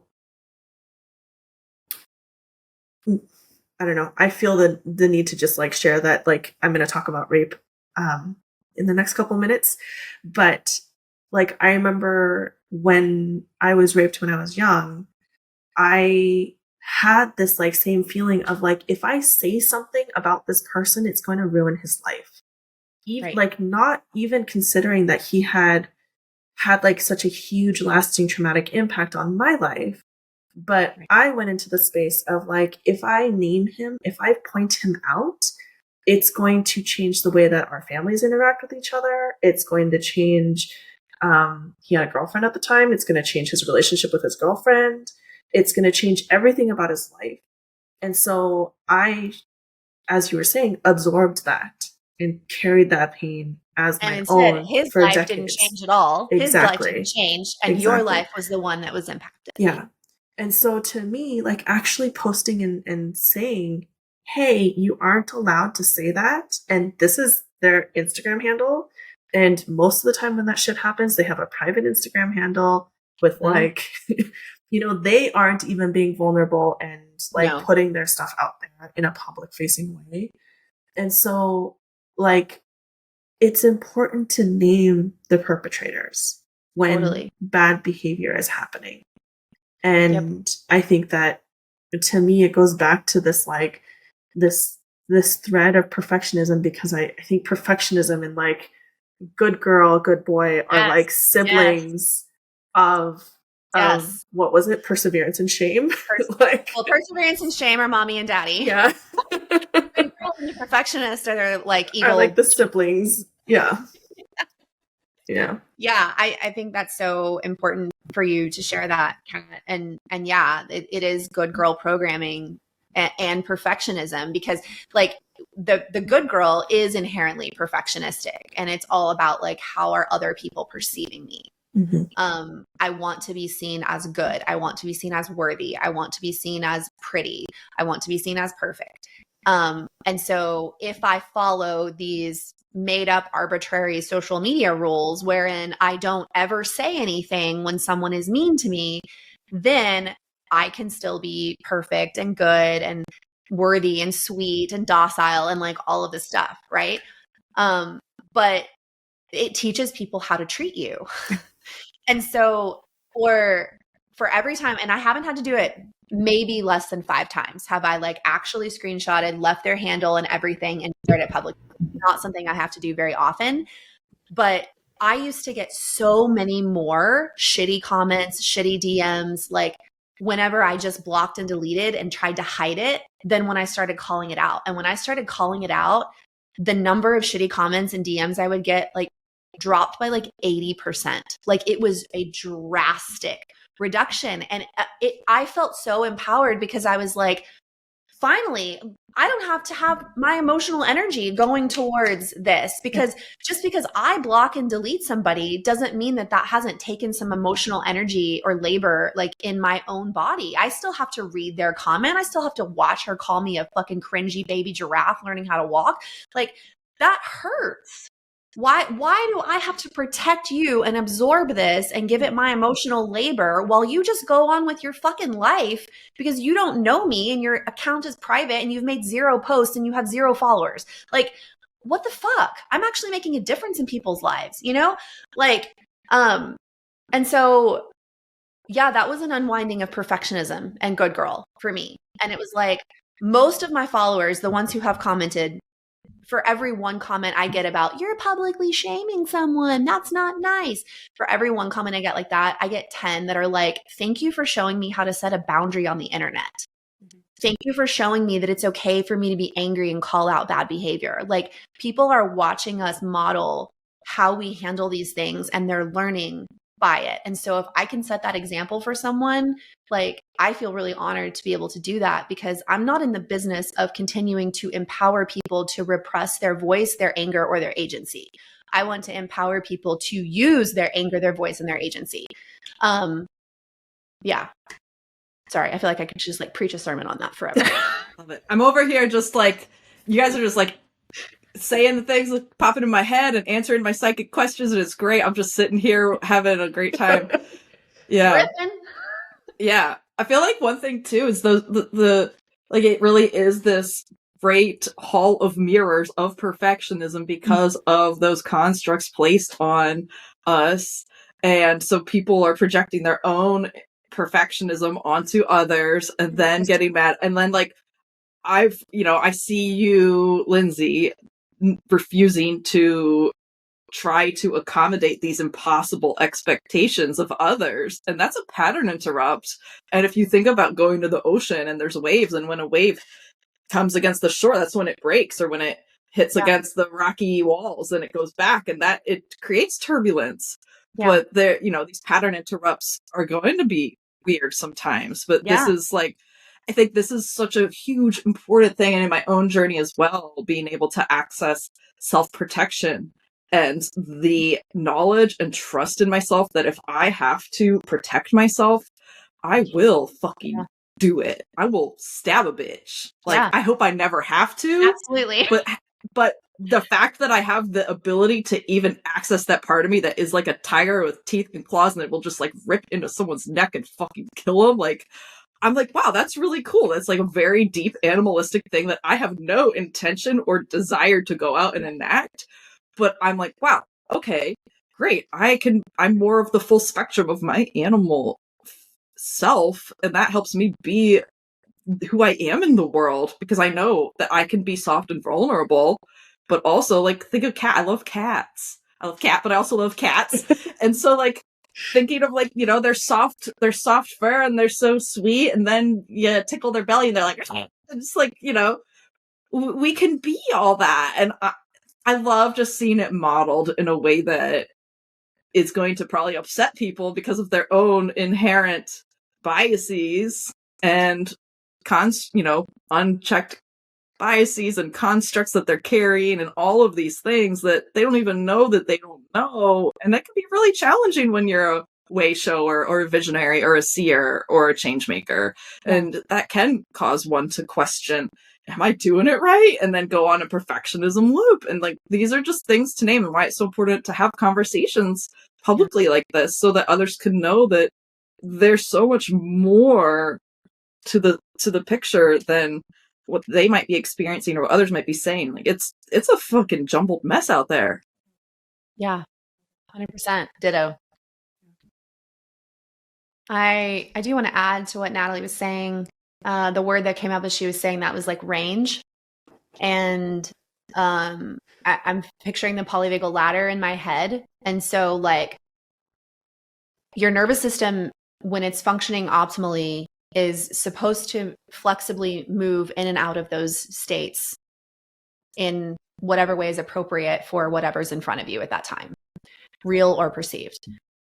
And where perfectionism sits on that ladder is, it's kind of close to the middle bottom of the ladder. Like it's not all the way to the bottom, but it's not above the middle. It's kind of below the middle. And there's not very much range there. Like where there's range when it's like, I can experience like deep grief all the way up to like crazy anger, all the way up to like sheer joy and pleasure, like, and play. So like, that's a big range, right? When I was in the energy of perfectionism, I didn't have access to any of that shit. Like there was no range because of the rigidity, right? So the nervous system is meant to be flexible, resilient, and have capacity. When you're in a perfectionistic state, you're not resilient, you don't have a lot of capacity, and you're not really flexible. Like you kind of stay stuck in that state. So I just felt like it was important to just like say that there is a range of emotional availability to you outside of this like rigid box of perfectionism. And then the other thing that I want to say, because again, integrity is such a big thing for me, is that I think that we are more likely to fawn, please, and appease when we're in a freeze or a shutdown state. I'm not going to fawn if I'm fucking pissed at you. You know what I mean? Like I'm not going to roll over and tuck my tail between my legs and submit and do whatever you want, because I still have access to like that movement and that mobilization. When I don't have access to that, that's when I'm more likely to fawn. I'm more likely to people please. I'm more likely to be perfectionistic, because let's be honest, being a perfectionist is people pleasing. Like, so getting out of that state can be challenging, but it's so worth it, because when you stop people pleasing everybody else to believe that you are this some perfect magical version, unicorn thing that doesn't actually exist, like then you get the walls just like crumble down, and now you have range to like move up and down, and like you don't stay stuck in one state. Your nervous system responds as it's meant to respond. It discharges, the threat's gone, and it goes back to safe. And that doesn't happen when you're in a chronic freeze, perfectionistic state. So that's all I had left to add. That's beautiful. I feel like the three of us can talk for another 3 hours, like easily. Probably so. For sure. Mm-hmm. Natalie, do you have anything else you want to just like drop in with? No, because anything I have to say will just be another tangent into a whole nother direction. So I think that this is a good spot. Like, maybe just a reminder or an invitation to listeners to notice if they're placing any pressure on themselves to get their journey of perfectionism perfect. Mm-hmm. And, just be a little meta about it and notice that. Yeah. And that's a good place to start if one's wondering where to start. Yeah. You're curious about your perfectionism. Right? Yeah. And I think that for me, the last little piece that I kind of want to land with is like something that we've returned to over and over again in this conversation is little steps really matter. Like take the little step, take the little wins, just notice how, maybe your body feels slightly differently from the last time you experienced this like wave of perfectionism, and have that be good enough. And I think that that's something that I needed to hear back when I was sort of still stuck in the thralls of perfectionism and OCD and yeah, it feels important to name that like you don't get to the splits like without a lot of like stretching and micro wins along the way. Yeah. Yeah. Yeah. That stake up. Yeah, cut the stake up. Yeah. And what people need to know from a nervous system perspective about cutting the stake up and little small sustainable changes are what will lead you to the best growth is that there's this, the concept of expansion and contraction. And it's like the process of coming out of perfectionism is a very expansive process, right? When you can expand and hold that full range and you're not in that little contracted box of perfectionism and freeze. But Newton's third law is for every action, there's an equal and opposite reaction. And so what people need to know going into like any kind of work like this is that when you make the choice to change or do something different, that's an expansive thing, right? It's an expansive thing. Even to just make the decision, I'm going to try this is a step of expansion. Equal opposite reaction. If you have some big expansion, the resulting contraction is going to be just as big, right? And so you are going to go through your process a lot more sustainably when you have little expansions and little contractions versus really big expansions and then really big contractions that feel like a spanking from the universe, So yeah, slow healing is much more sustainable anyway. It takes a long time to turn a big ship around. And, it's worth the time that it takes though, because if you don't do it too quickly and expand and contract too big, but you do it in little steak pieces, little steak bites instead of one big steak, it's more likely to stick. Like it's more likely to last. Yeah. Mm-hmm. And if one wants to go into a big expansion, then one could welcome that. Just expect that contraction and don't wonder why if you did something wrong. Like I recently went on a camping trip and it was so fun and so intense. And then I needed literally a week of like nothing in order to recover. And that was a choice. And I know that if I go on a big adventure, I'm going to need a time to recover. And this is a huge part of what's missing in our society is that recognition of that recovery, that decomposition, and that composting for the new growth. So yeah, because the story people tell themselves when they experience the contraction and they don't know about the principle of expansion and contraction is they're like, oh, I feel amazing, I'm in this expansive free place, I did it, look at me go. And then the contraction hits and then they're like, shit, all that work was for nothing and I'm not any better and I just keep going back into these same patterns. What the fuck is wrong with me? Like that's where it goes if you're not aware that the contraction is going to happen, which sounds a whole lot like what? Perfectionism in the journey. Yeah. Uh-huh. Because I can't, I want to ride the expansions, but I don't want to ride the contractions. Yeah. It's like, sorry, babe, you don't get to pick. Yeah. Like you got to do them both. Yeah. Yeah. And as space holders, I think it's also important to remember that as well. If one of your clients is moving through that, I've come to now expect like, hey, we went through like a big breakthrough. Yep. Let's celebrate that. And like, that's awesome. And I don't necessarily always say it, but I'm always like checking in after because I know that there's going to be some level of contraction. Yep. Yeah. Yep. Same. Yeah. We got to catch their, like, that's the challenge is like, especially for your people in freeze, they don't always reach out. Yeah. They don't always tell you. Yeah. And so then you go a week and a half without hearing from them. And then you have your next session and all of a sudden they're like, my life sucks. Everything is bad. I'm broken. I'm a miserable piece of shit. And I'm like, oh, you've been in a contraction for 2 weeks and you didn't tell me. Yeah. Like, we could have moved through that a lot faster if you just had some support and co-regulation to just have somebody attuned to you and be like, of course you're experiencing a contraction. Yeah. Of course you are. Yeah. And that's okay. It'll pass. Yeah. Like, yeah. Well, my loves, how can people find you? Just hop on the magic rainbow and see where it takes you. I'll be there.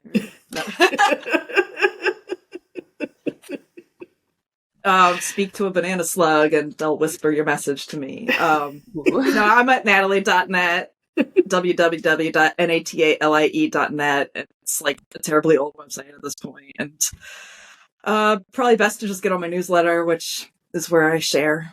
And yeah, hit me up, email, contact me. I'm down to talk. What's up? Yeah. So on Instagram, I am Lindsey Lockett with an EY, not an AY. I have a podcast called Holistic Trauma Healing Podcast that you can listen to. You can click on my Instagram bio. I have like freebies and stuff in there. My website is lindseylockett.com. I don't know any banana slugs. So a carrier pigeon might work. Except that substitution. Yeah. Okay, thanks. I feel like Minnesota to California is like, it's a long way for a banana slug to traverse. I don't think banana slugs will live here. It's probably too cold. But I have a lot of... they have a very slim... Okay. Yeah, you can talk to them. Slug, sloth, detritivores. They're all good. Right. No sloths, but I'll talk. Thanks for having us. Sloth's not a detritivore. Yeah. Yeah, thanks for having us. Yeah. I guess I'll name... I am intending to create a new podcast. I used to have one called Earthspeak. Well, I still have it. I just haven't posted anything there for a long time. But I'm intending to create a new podcast called Noticing with Natalie. So y'all get on my email list to know about that when this little reflector gets out to making it. Fun. Sweet. So, thank you so much. Okay, friends, I hope you enjoyed that conversation with Lindsey and Natalie. I wanted to jump in here with one last invitation from Lindsey. She has a free guide to trauma types.